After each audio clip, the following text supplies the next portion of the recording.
I probably should tell you what intrigues me about, one, this opportunity, as well as the two very remarkable men we're going to talk about this morning.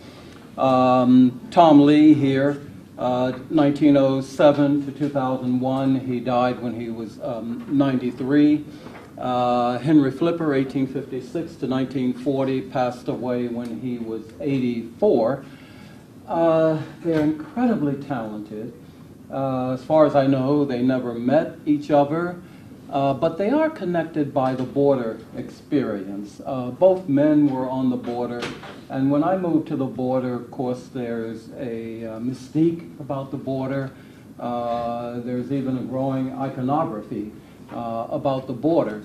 So I was interested in how the two men grapple with the concept of patriotism, how we internalize patriotism, how we're socialized to become patriots, and how it evolves in our thinking over time and space.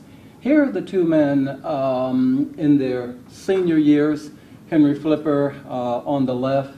He left El Paso 1931 and passed away in Atlanta, Georgia in 1940.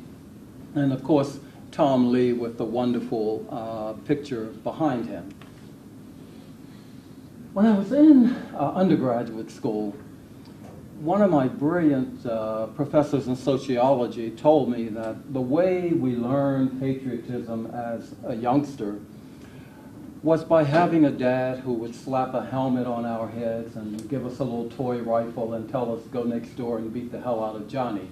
And that was the way we learned to be patriots and identify with the flag and the helmet and all the other particulars.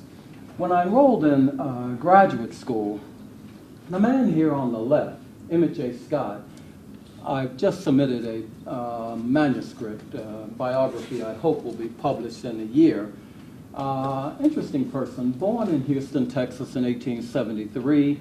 He became the Assistant Secretary to Secretary of War Newton Baker during World War I. He headed a shipbuilding yard during World War II that put out a cargo ship per month. And of course, he got to start working for Booker T. Washington. But Emmett Scott made this comment as he passed along in life: by birth a patriot, by nature a diplomat, by religion a Methodist, by vocation a businessman, by, that should be adaptation, blood and sinew, a Republican. Of course, Mr. Obama would be aghast. An African American who's a Republican, but just in noting parenthetically, African Americans voted faithfully for the Republican Party until 1932, and it was not until 1936 that at the national level, African Americans pivoted to the Democratic Party. A whole lot one could say about that. But Emmett Scott, born into the first generation of freedom, maintained this throughout his life, this kind of patriotism, this belief in country, religion, and all the other particulars. And this is the first generation of African Americans who are taking long strides from slavery to freedom, if you will. And so I was curious about that. And then I had an experience many, many years ago as a young whippersnapper, I believe about 28 or 29 out of graduate school. I taught in a college, and to make ends meet, we were invited to instruct at the military academies around the nation. And I had the wonderful luck of being at a unit or a base right around the corner from Dartmouth, CREL, Coal Region Research Engineering Laboratory. And this was in the 1980s, and my job, which was delightful in one way, troubling in another, they had all the generals come into my classroom every day, and they gave me a set of programs to teach. And basically, the scenario at that point is that if conflict occurred, it would be with Russians And we had to teach the generals how to think outside the box, particularly if a first strike occurred. How one would put up a hospital without adhering to military regulations. In other words, how you would jettison the regulations to get things done. And in that process, I had a wonderful opportunity to talk with many of the officers about how they thought about patriotism, how they entered the military, and when they thought their faith may have been tested in warfare or whatever it may have been. Krell, by the way, was doing the research then on how the cruise missile would react in a cold climate. But for me, it afforded the opportunity to continue an interest of mine, almost a hobby outside of my profession, to try to get a handle on how people deal with patriotism and how they evolve over time and space. So this afforded me another opportunity to talk about it. This is the abbreviated definition from Webster. I'm not going to bore you with the long definition, but patriotism, love and loyalty or zealous support of one's country. So we'll take that as a working definition at the moment. If you want to change it, I'll give you time at the end. The West Point Military Academy, where Henry Flipper is the first African American to graduate from West Point. He was not the first to go there. There were 5 others who preceded him. But he is the first to graduate from West Point, and he becomes this incredible hero in the African American community. Because here's a man who's born into slavery in 1856. His father was an artisan, managed to acquire enough money to buy the freedom of his wife and 4 sons, all of whom, by the way, went on to brilliant careers. One became a bishop in the AME Church. The other was a very fluent businessman. One was a professor. And of course, Henry Flipper, probably the favorite son and the oldest because of having come through West Point. He graduates from West Point as a second lieutenant. He's an engineer. He's fluent in Spanish. But when he goes through West Point, he endures the hazing, the fact that few individuals spoke to him, hardly any. It was traumatic, some would say draconian. But I think what toughened Henry Flipper was the realization that he had come a long way from the institution of slavery to this particular point. And if indeed his ancestors could endure slavery, he could suffer through West Point, particularly because it was a point of pride for African Americans. He goes to Fort Sill, and they're having malaria problems because of stagnant water. And as an engineer, Flipper is asked to design a drainage system. And he does, but to everyone who looks at it, it looks like it's going uphill. And everyone is saying, boy, you got this wrong, you missed the boat here, this is preposterous. But with the first major rain, the drainage system worked to perfection. And now, of course, it's a national site, but it's affectionately referred to as Flipper's Ditch at Fort Sill. Flipper goes through a court-martial in 1832.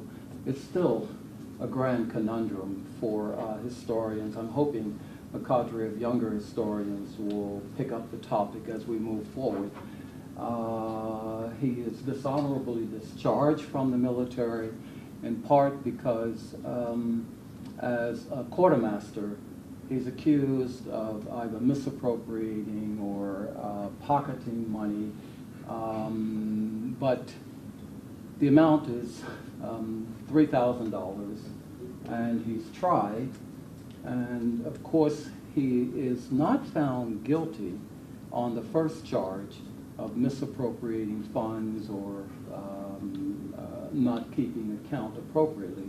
But he is found guilty on the second charge of conduct unbecoming an officer and a gentleman. So the trial takes place here at the Fort Davis Post Chapel. This is Henry Flipper, by the way, on the left, who's posing for his graduation at West Point. This is a Spanish lady that he married. There is a marriage certificate, but I'm not sure how he extricated himself from the relationship without a formal divorce. But we only see this one particular image, Louisa Montoya, and Flipper leaves her in Arizona, where he married. The trial takes place at Fort Davis. I put this here because those of us who live in El Paso should be aware. This is Fort Quickman, which is about 90 miles southeast of El Paso. It was an all-black military fort where the 9th and 10th Cavalries were housed. It's no longer standing. It's owned by private property. We were hoping at one point that we could acquire enough money to rebuild the fort, in part because it's a fascinating chapter in our history, particularly here in the border and African Americans.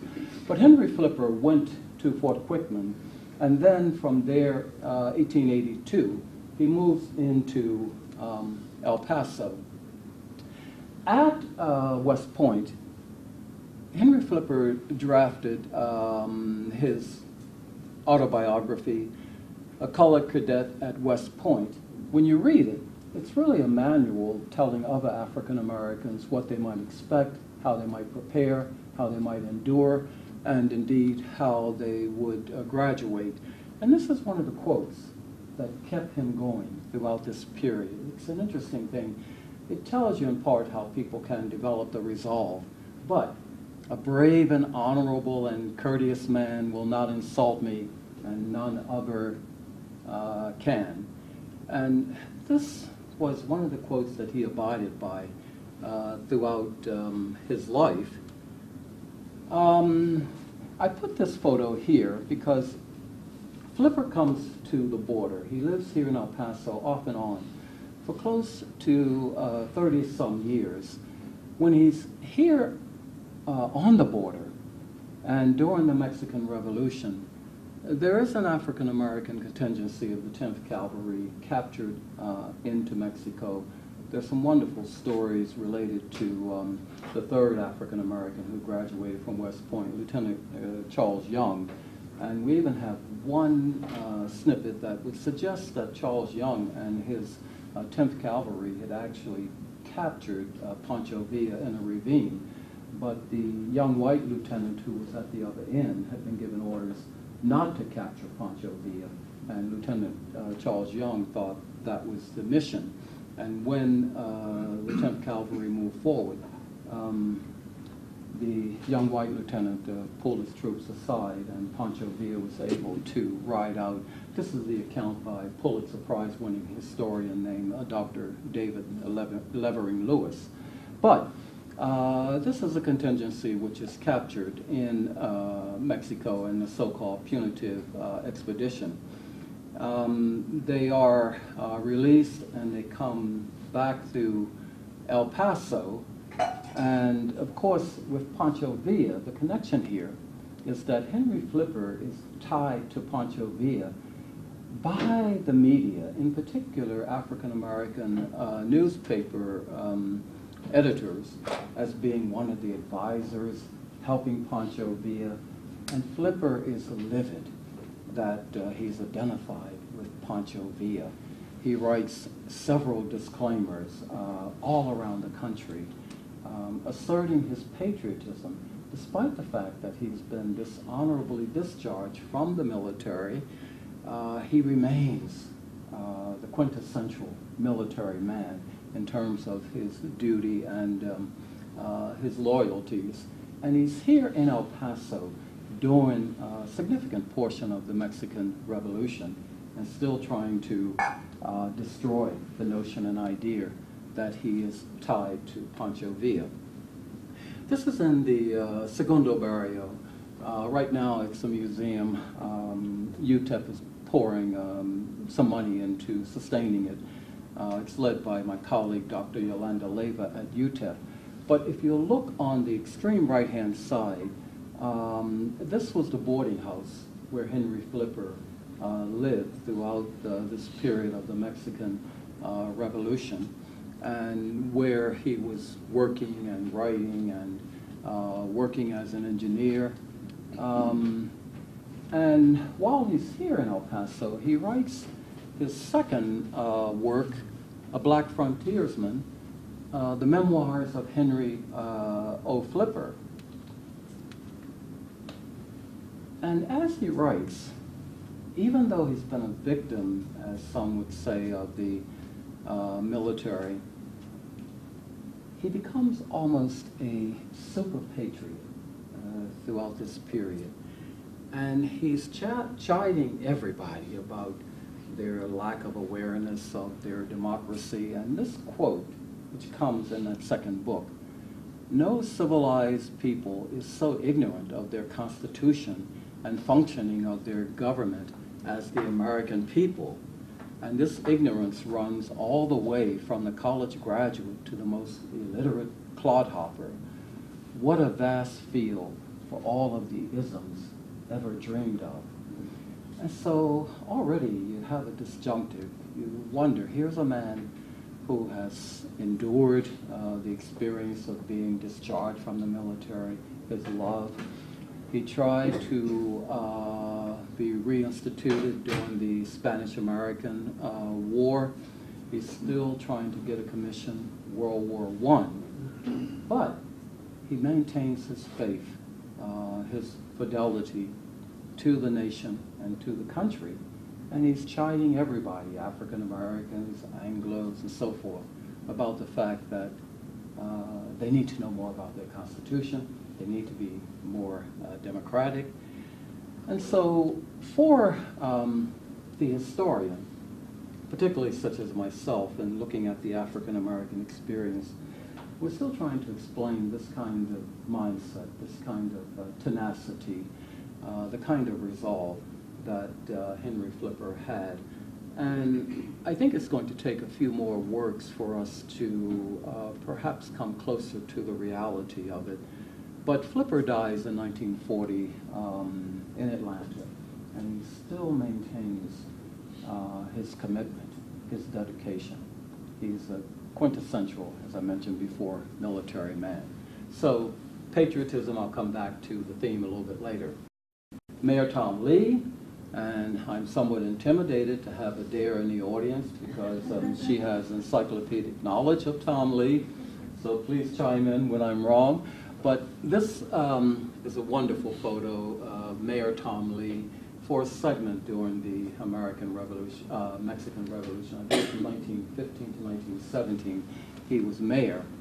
This is my favorite photo because I am talking about patriotism and how Tom Lee reflects this kind of patriotism.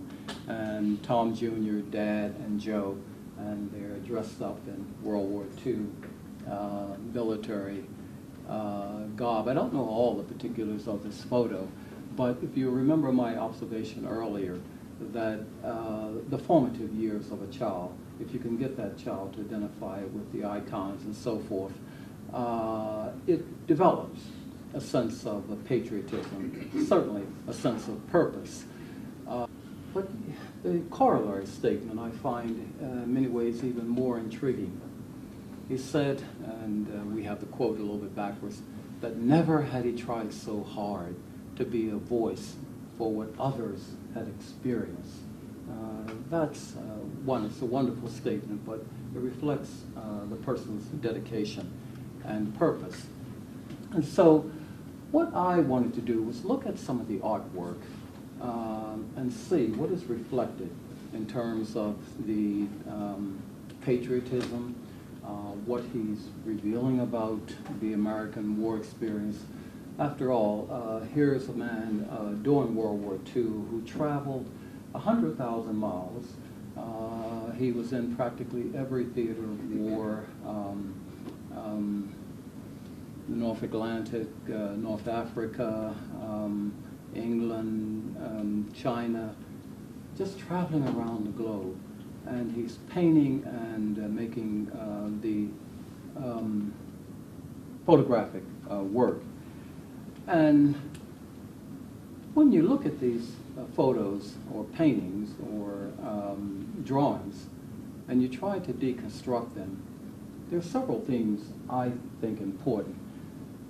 One would expect a kind of super patriotism, my country, right or wrong.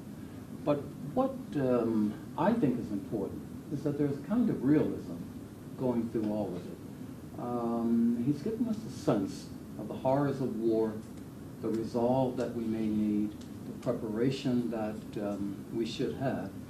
And some historians who may be more critical would say there's a kind of American essentialism there.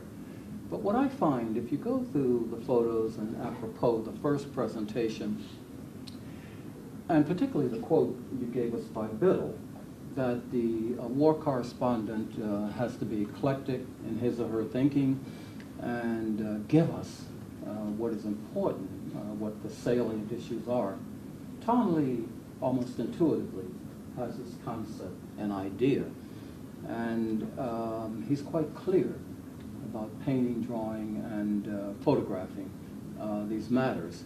And so when you look at these photos, and I'll let you infer what you see, what I see is an awareness of, yes, this is dangerous, but we have a mission, and we should have a purpose here.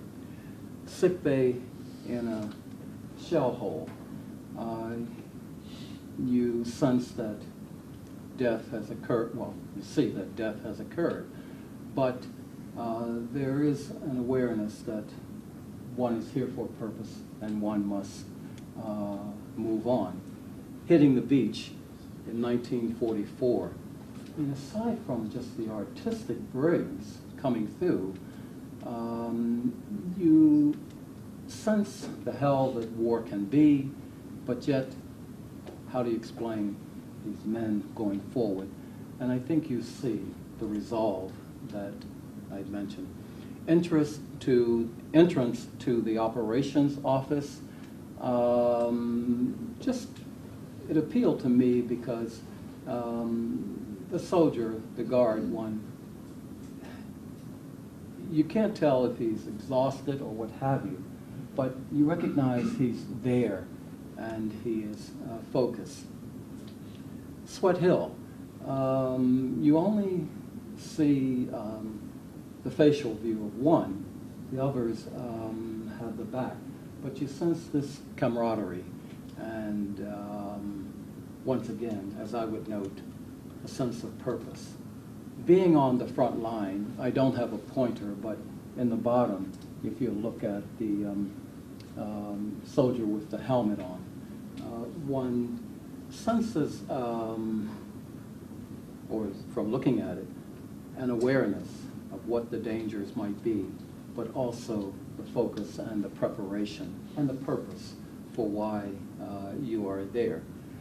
This is Sad Sack calling Charlie Blue, 1944, in the assault on Dailey.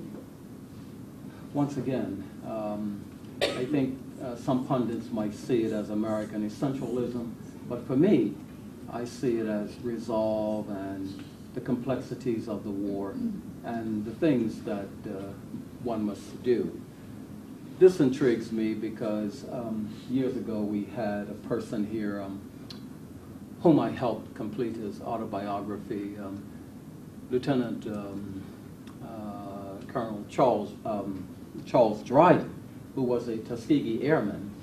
And when he came to UTEP, we scheduled a presentation here at Fort Bliss, and there were many of the bombardiers who came to engage with Lieutenant Colonel Dryden, and they were using the opportunity to thank the World War II pilots, the Tuskegee Airmen, who escorted them. And Colonel Dryden used to regale me with the humor and the fun they had as pilots, but also their sense of purpose. And fighter pilots on the way to their planes. Indeed, Tom Lee had a colleague who chided him about only doing drawings and paintings and photographs of fighter pilots, and chided him to get on the ground with real soldiers, which he did, obviously. But here you see the fighter pilots on the way to the plane. They're all cramming into the Jeep. The two obviously late. One looks like he's falling in, and the other is holding on to the spare. Once again, I think, mindful of Biddle's comment, Tom Lee is also giving us a larger image, larger photos of the war. Repair crew at work on a P-40 in China in 1943. And remember also that Tom Lee traveled to Europe prior to World War II. He met with the, he admired all the masters in European art. He met many of the prominent people in World War II, painted Chiang Kai-shek and his wife. So he was a man who had enormous talent, but this very keen eye on what was significant in an image or a painting or a drawing, and what he needed to capture. And then, of course, he gives a sense of the danger and the difficulty. The title itself, I think, is worth a great deal in understanding going in. And here again, for me, I see the resolve and sense of purpose. Taking the blockhouse, 1944, I think very similar.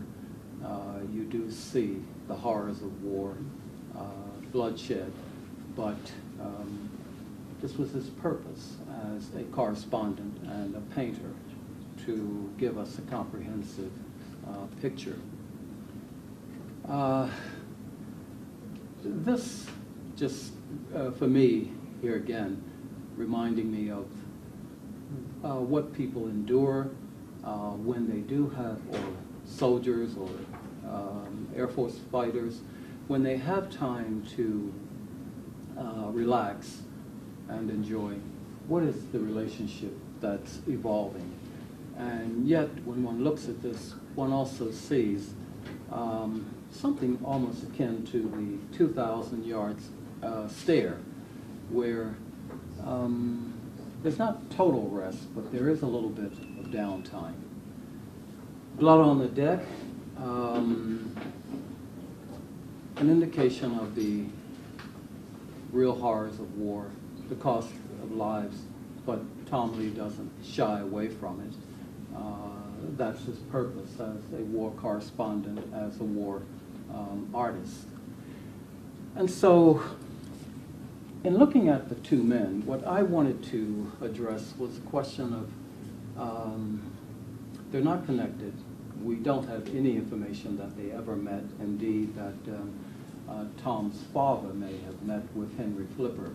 But I wanted to ascertain how both might deal with patriotism. With Flipper, I think the jury is still out on why he managed to be as faithful as he did throughout a protracted life. When I came to Tom Lee, I expected to find this super patriotism, particularly in the images, the photos, the drawings, and even the letters that he wrote.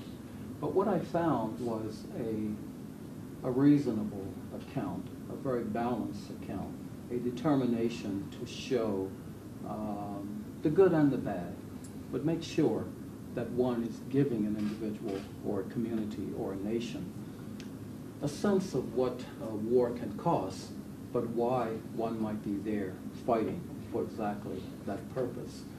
And so my hypothesis was disproved in the sense of Tom Lee. It's still out in terms of Henry Flipper. But I think in the larger sense, clearly they were not summer patriots. They were two men who recognized the democratic nation in which they lived and had that kind of commitment and were determined to use their skills in one way or the other to perpetuate the nation in which we live. So I can take do I have time for a few questions? Sure. Mm-hmm. Sure. Regarding Flipper's court-martial, Mm-hmm. do you have any idea what conduct unbecoming they were referring to? Yes, and boy, that opens up a wonderful can of worms. Maceo, do you mind using the mic, maybe? Oh, I'm sorry. Responding? Yeah. Oops. Is it on? Oh, it's not on. Sorry. Okay. Okay. I'm sorry. I'm Okay, sorry. I'll project.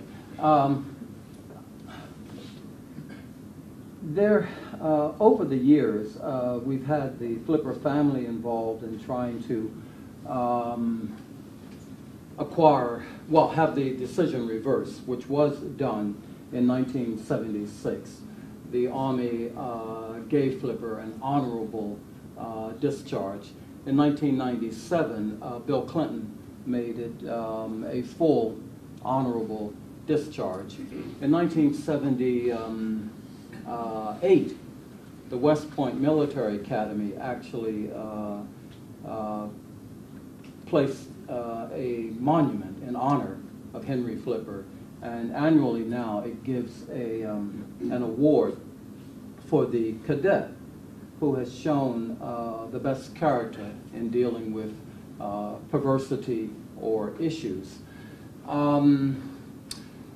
The unbecoming an officer and a gentleman came largely because, from what we know now, when Flipper discovered that the money was missing, he tried to make restitution from the royalties that he got from his first book, A Colored Cadet at West Point. And so he tried to cover up the matter, and that's probably what the conduct unbecoming a gentleman. However, the commanding officer at Fort Davis, William Shatner,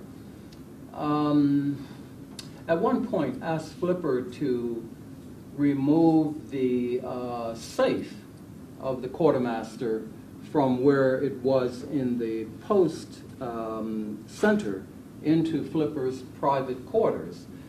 A little bit later, Shafter actually ended up with a significant amount of money that he invested privately in mining. And so there's some question that perhaps the money may have been removed prior to this, and that it may have been a setup. But there was, and this is a value of history, there was a young, brilliant Anglo history teacher in Georgia who brought a case a few years ago in which he said, if Flipper was not found guilty on the first charge, then how could you convict him on the second charge, since the second charge was contingent on the first charge of misappropriating money. And so it's still a debate going on, but now we think that Henry Flipper has been redeemed. But I still have not read a history book, and we find scholars on both sides, whether he was innocent or guilty. That debate is continuing, and I have not found a book that has been convincing yet. And I hope we find some additional memoirs or perhaps letters, but I still think right now it's just very difficult to find out if indeed he may have been complicitous or may have been framed, and that's where we are right now. But in all that, there's no hint of racism as being an issue. It was entirely... Oh, yeah. Oh, yes, yes. I'm sorry. Yeah, Flipper thought that he was a victim of bigotry and racism. When he graduated from West Point, Flipper, I think, really thought he was a member of the club. meaning that he was a bona fide officer. When he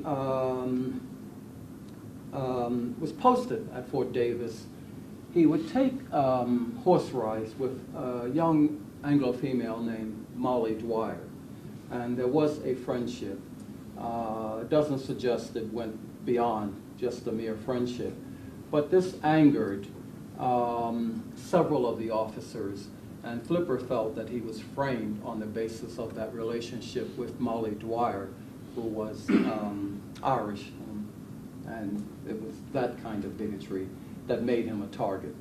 And then with William Schaffner, Flipper thought that here was a commander who just did not like the thought that you had a colored officer, because remember, Flipper is the first, and when he's removed from the military, there's not a black officer in the military. So Flipper felt that the mere fact that he had endured West Point and had become a second lieutenant also was troubling to many of the Anglo officers. Flipper was in his class in West Point. He graduated 50 in a class of 76. Some argue that what he went through may have eroded his academic progress, but still he graduates and maintains this kind of commitment to the military. Okay, we saw a general on the stage last night at the Plaza Theater, African American. What about the role of Harry Truman desegregating the military? Don't you think a lot of African Americans became much more patriotic when they could realize they could have a full part of the military? Well, much more. I think I'd probably have to do a quantitative study. Truman profited by that because he got the African American vote in 1948 that did wonders. But if you look at the role of African Americans in the military, and if you are measuring patriotism by desertion, by perfunctory performance of duty, and these kinds of things, it strikes me that it's been an overwhelming record of abiding patriotism to the nation. You look at World Wars I and II, you don't see desertion, despite the fact that in World War I, the Germans are dropping leaflets on black troops saying, why are you here fighting for something you can't enjoy in your own country? I think what I would say is that African Americans became much more optimistic about their roles within the military, because when we look at the evolution of the American military, generally the top brass coming from the American South, and that has created some conflict. But African Americans have remained incredibly loyal throughout all of these things in World War I and II. Vietnam, despite the fact that they're disproportionately represented.